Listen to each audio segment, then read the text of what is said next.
going to Mass every Sunday and attending religious education classes, and as I got older, even helping out during the Mass some. Yet I didn't really know what it was that I was supposed to be believing in.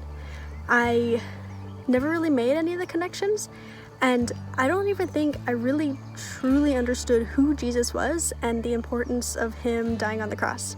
There were a couple times that I tried to dive deeper into my faith, but every time something else proved to be more important, so it never really panned out. So I didn't really get involved with my faith until my freshman year of college.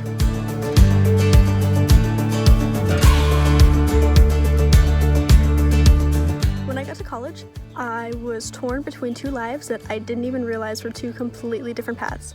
On the one hand, I wanted to have that stereotypical college life filled and ruled by parties and sex and drinking and smoking, but I also wanted to actually dive deeper into my faith.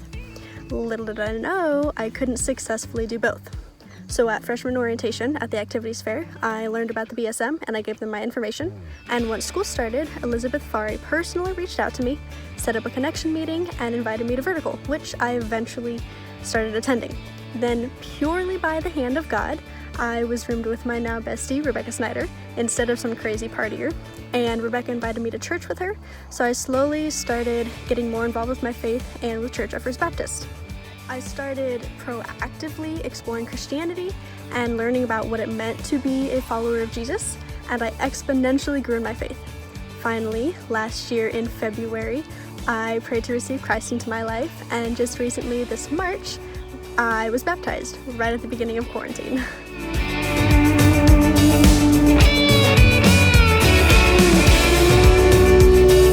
Since coming to Christ, I have realized that the life that I was living and the life that I wanted to live was not God's best for me, and nor was it necessarily part of the plan. I was in a long-term relationship that was filled with and really kind of built upon sex and what I realize now to be sexual sin. But after last February, I realized that sex, specifically premarital sex, wasn't God's best for me at all. And now I not only want to say no to it, but I fully understand why it's not part of the plan.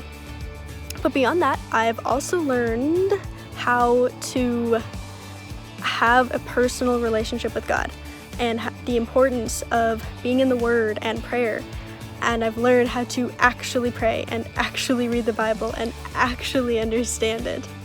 And as I've grown in my own faith and learned what it is that I really believe in, I've also learned how to go out and share the gospel with others so that they too may be able to obtain this beautiful salvation that I have been so graced with.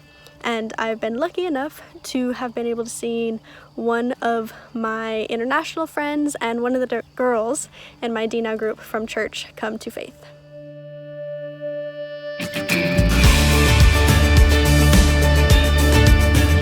If you are on the line or even slightly considering giving your life to Christ, I would like to challenge you and personally encourage you to just take that first leap of faith. If you're worried that you don't know enough, or you're not good enough, know that God loves you exactly as you are. There's a process and things don't change overnight, but God is going to help you and carry you through it. He wants you just the way you are, and He is waiting for you with open arms.